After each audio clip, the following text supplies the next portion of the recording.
उच्च स्तरीय परमार्थ समयदान। क्रिया की प्रतिक्रिया का अनिवार्य क्रम।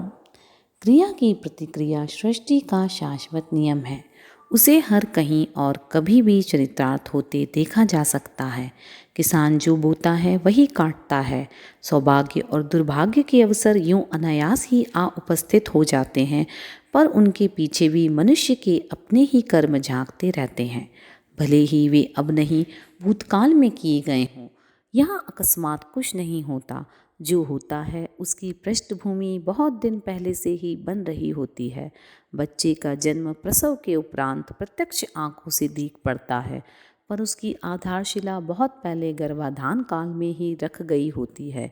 चर्मचक्षुओं से प्रभात काल की सूर्योदय का समय समझा जाता है, किंतु वस्तुतः उसे अंधकार के समापन की बेला के साथ जुड़ा हुआ भी समझा जा सकता है। सुयोग के पीछे भी वही परंपरा अपने चमत्कार दिखा रही होती है। कर्म फल ही यहाँ सब कुछ है। संसार के हाट बाजार में सब कुछ सज धज के साथ रखा संजोया गया होता है, पर उसमें से मुफ्त किसी को कुछ नहीं मिलता। यहाँ क्रय विक्रय का उपक्रम ही चलता रहता है। आदान प्रदान का शाश्वत सत्य निरंतर अपनी सुनिश्चित विधि व्यवस्था का परिचय देता रहता है।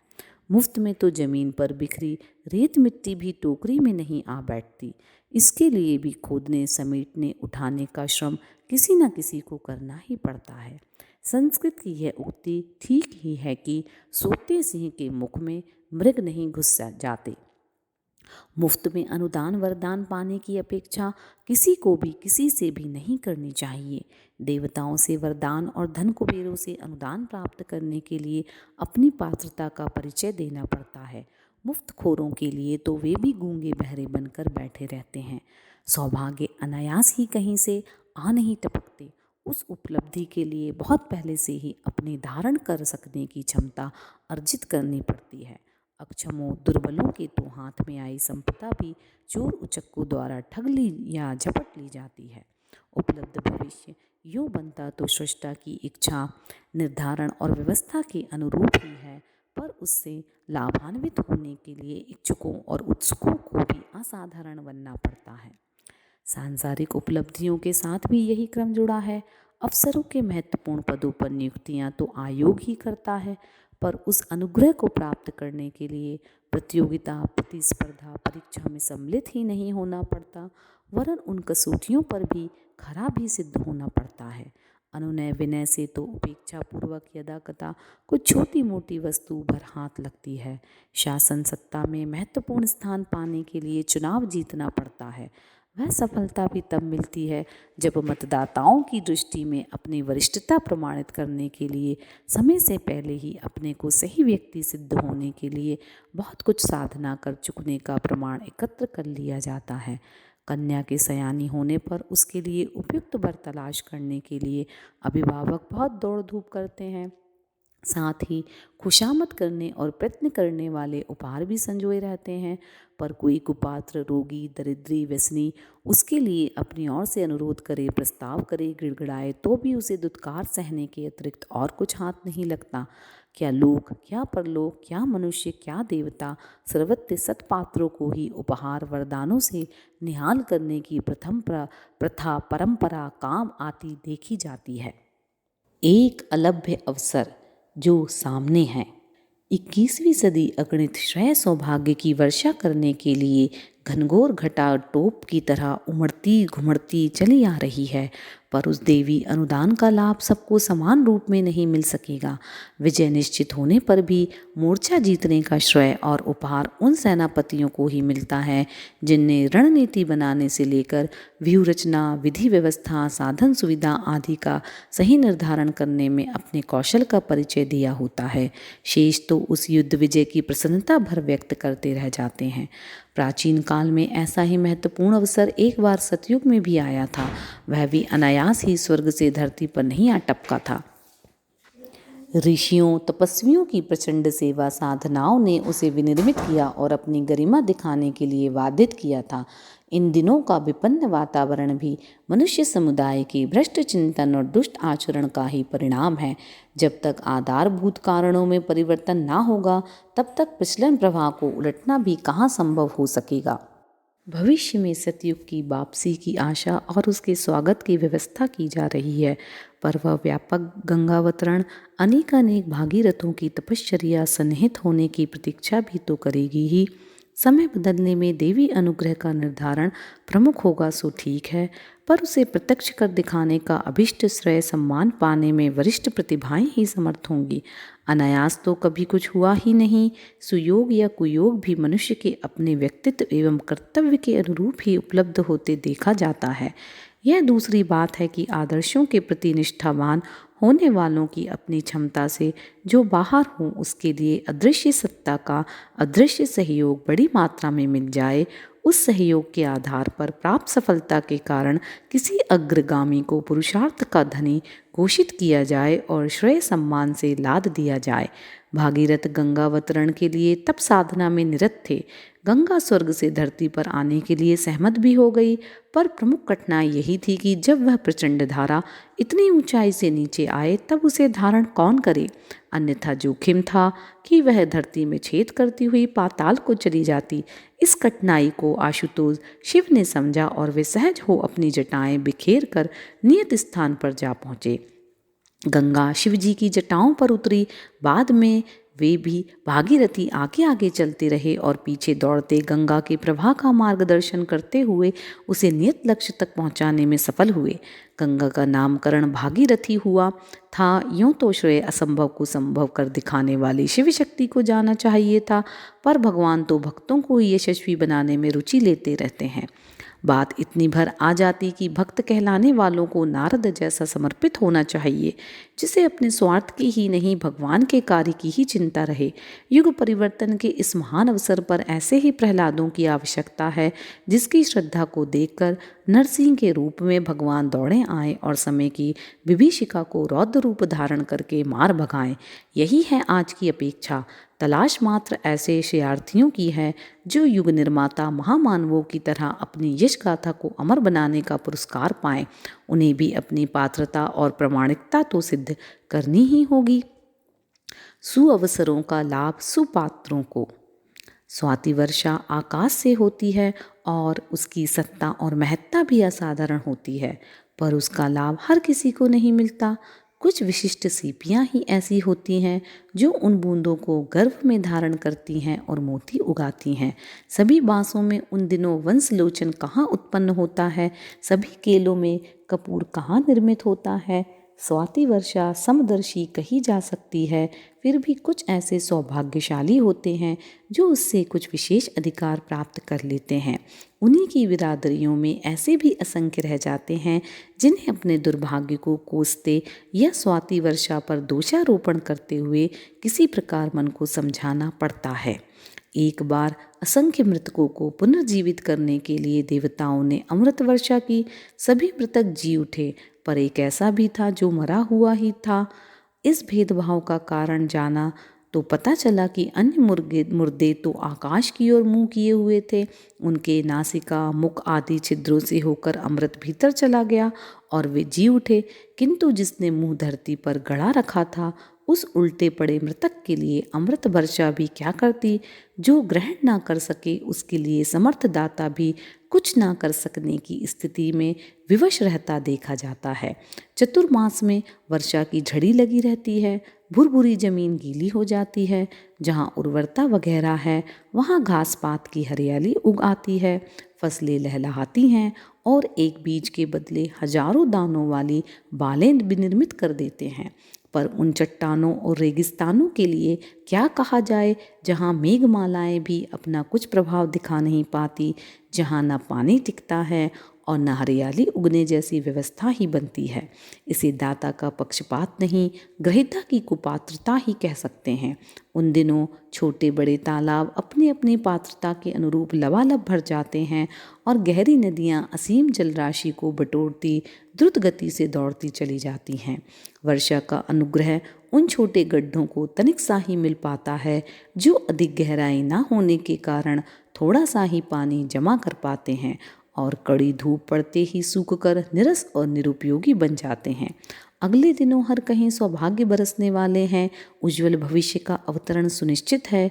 प्रश्न इतना भर है कि उस सुयोग में अपनी भागीदारी सिद्ध करने वाले भी तो कुछ हों। अर्जुन कटिबद्ध ना होता तो उसके लिए भगवान का सारथी होना भी क्या कर पाता। रीछ बानरों ने आदर्शवादी साहसिकता का परिचय ना दिया होता तो उन्हें भक्त शिरोमणि और भगवान का कृपा पात्र बनने का सौभाग्य भला कहाँ मिल पाता। गलने वाला ही उगता है, बीज का वृक्ष बन जाना आश्चर्यजनक तो है पर प्रकृति व्यवस्था से पृथक नहीं। वही फल पुनः वृक्ष बनता है जो पकने पर वृक्ष से टूटने अथवा मिट्टी में मिलने से जी नहीं चुराता। कृपण जो जी चुराते हैं, पेड़ के साथ चिपके रहने वाले फलों को घिनौने कीड़े ही खा जाते हैं। देवी अनुदान भी सशर्त। भगवान को उदार कहा जाता है पर वह विशेषण सशर्त ही क्रियान्वित होता है। सुदामा की बगल से चावलों की पोटली छीन लेने के उपरांत ही उनके खाली हाथ हो जाने पर ही भगवान ने बहुत कुछ देने का मन बनाया था। जो अनुदान दिया जाएगा वह मात्र गुरुकुल चलाने के लिए प्रयुक्त होगा, यह विश्वास कर लेने के उपरांत ही उस उदारचेता कहलाने वाले ने द्वारिकापुरी को सुदामापुरी के लिए हस्तांतरित किया था। भक्तजन कहलाने वालों को मात्र जीव की लपालपी से ही मनोवांछा पूरा करने का अवसर मिल जाएगा। इस भ्रांति से जितनी जल्दी पीछा छुड़ा लिया जाए उतना ही अच्छा है। यहाँ इस हाथ दे और उस हाथ ले की नीति का ही बोलबाला है। भगवान भी इसके अपवाद नहीं हो सकते। वे पहले मांगते हैं और पा जाने के उपरांत ही ऐसा कुछ देने का मन बनाते हैं जिसे भारी भरकम और महत्वपूर्ण कहा जा सके। समर्पण और विसर्जन के बिना द्विधा को एकता में परिणत होने का अवसर ही नहीं मिलता। भक्त ही भगवान का बनकर विचरण करते देखे जाते हैं पर वे होते ऐसे हैं जिनने अपनी संकीर्ण स्वार्थपरता के विसर्जन में कोताही नहीं बरती। पानी को दूध के भाव बिकने का अवसर अपनी सत्ता गंवा बैठने के उपरांत ही मिलता है। नाले का नदी के रूप में परिणत होना इसी समर्पण प्रक्रिया के अंतर्गत संभव होता है। दाम्पत्य जीवन का आनंद किसी का सघन समर्पण किए बिना किसी को मिला ही नहीं। गुरु और शिष्य के बीच भी क्षमताओं का आदान प्रदान ही होता रहता है। यदि वह प्रक्रिया चरण स्पर्श और बदले में आशीर्वाद पाने की विडंबना भर बनी रहे तो उससे कभी कोई शानदार प्रतिफल प्रस्तुत करते नहीं बनता। चाणक्य, चंद्रगुप्त, समर्थ शिवाजी, परमहंस विवेकानंद, गांधी, बिनोबा आदि की गुरु शिष्य परंपरा एक और समर्पण और दूसरी ओर से संचित क्षमता के हस्तांतरण के रूप में ही संपन्न होती रही है। भगवान के यहाँ भी इसी आधार पर आदान प्रदान का क्रम चलता है। वहाँ उठाए गिरों, जेवकतरों और ठग चापलूसों की दाल गलती ही नहीं। 21वीं सदी यूं परम सत्ता के तत्वाधान में संपन्न होने जा रही है पर उसे प्रत्यक्ष प्रकट करने का श्रेय तो शरीरधारी मनुष्यों में से ही किन्हीं को मिलेगा। निराकार सत्ता अपने हाथों कुछ दृश्य क्रियाकलाप कर दिखाने के झंझट में पड़ती नहीं। प्रेत तक को जब अपनी उपस्थिति का प्रमाण देने के लिए किसी व्यक्ति को ही माध्यम बनाना पड़ता है, फिर भगवान को ही अपने हाथों स्वयं ही कुछ क्रिया कौतुक दिखाते फिरने की झंझट में पड़ना क्यों पड़ेगा। वे अपना कार्य उच्च स्तरीय प्रतिभाओं के माध्यम से भी कराते हैं। सरकार के नियत निर्धारणों को क्रियान्वित करना अफसरों के जिम्मे ही रहता है। राजा कहाँ तक पोस्ट कार्ड बेचता फिरेगा। इन कार्यों के लिए उपयुक्त कर्मचारी ही नियुक्त किए जाते हैं और अभिष्ट कार्यों को संपन्न करने में जुटे रहते हैं। भगवान को मांगने की आदत है, देते तो वे बाद में है। पृथ्वी में बीज गलता पहले है, फलों का अवसर बाद में आता है। गाय घास पहले मांगती है, दूध बाद में देती है। भगवान को विश्व मानव के लिए बहुत कुछ देना है। इसके लिए उसे प्रतिभावानों की श्रद्धा संपदा प्रचुर परिमाण में अपेक्षित हैं। महाकाल ने इसकी घोषणा सर्वत्र मुनादी पिटवा कर करा दी है। जो भगवान को उसकी इच्छानुसार दे सके उन्हीं की इन्हें दिनों पुकार हो रही है। इसकी परिणति के रूप में प्रतिफल प्राप्त करने का अवसर तो क्रिया की प्रतिक्रिया वाले सिद्धांत के अनुरूप उन्हीं दाताओं को विशेष रूप से और सर्वसाधारण को सामान्य रूप से सहज ही मिल जाएगा। सामान्य रूप में पैसे देकर दान की प्रतिक्रिया का निर्वाह कोई भी कर लेता है और यश, संतोष आदि के रूप में उसका परिणाम भी यथा समय मिल जाता है। पर देने में सबसे बड़ा दान समय दान है, क्योंकि वही ईश्वर प्रदत्त देवी संपदा है, हर किसी को समान रूप से उपलब्ध भी है। इस दृष्टि से ना कोई गरीब है ना संपन्न, सभी का दिन 24 घंटे का होता है। यदि कोई अत्यंत कृपण, दिग्भ्रांत और असाधारण रूप से स्वार्थ बंधनों से जकड़ा पड़ा ना हो, तो वह भगवान की इच्छा और आवश्यकता को देखते हुए समय दान की बात उदारता पूर्वक सोच सकता है। तनिक सी सूझबूझ भरी साहसिकता के सहारे ऐसी व्यवस्था भी बना सकता है कि निर्वाह भी चलता रहे, कुटुंब भी चलता रहे और साथ साथ ही युग धर्म के निर्वाह में कमी ना पड़े। व्यस्तता और अभावग्रस्ता का बहाना मात्र उन्हीं से बनाते पड़ता है जो आत्मा और परमात्मा को बहका सकने में अपनी चतुरता दिखाने की धूर्तता के सफल होने पर विश्वास करते हैं। अन्यथा 20 घंटे में रोटी कमाने और शरीर निर्वाह चलाते रहने के लिए पर्याप्त होने चाहिए। 4 घंटा नित्य आत्मा की गुहार और परमात्मा की पुकार के लिए लगाए जा सकते हैं। दूरदर्शी, विवेकशील और उदार चेताओं को इतना या इससे आधा 2 घंटे नित्य का समय दान करते रहने में किसी प्रकार की अड़चन बाधा प्रतीत नहीं हो सकती। पैसे का भी महत्व तो है, पर वस्तुतः भाव, श्रद्धा, पुण्य, परमार्थ जैसे उच्च स्तरीय प्रयोजनों की पूर्ति समय दान से ही बन पड़ती है। यदि ऐसा ना होता तो जिस प्रकार तिजोरी भर लेने वाले यश खरीदने के लिए या आत्मश्रद्धा को उजागर करने के लिए कुछ फालतू पैसा दान पुण्य में लगाकर लोक और परलोक दोनों पर भी कब्जा कर लिया करते, पर वस्तुतः ऐसा है नहीं। धनी और निर्धन दोनों ही इस कसौटी पर समान रूप से परखे जाते हैं कि उनसे जीवन का सर्वोत्तम अंश समय दान के रूप में किस अनुपात में निकालते बन पड़ा। महान कार्य समय और श्रम के सहारे ही बन पड़े हैं।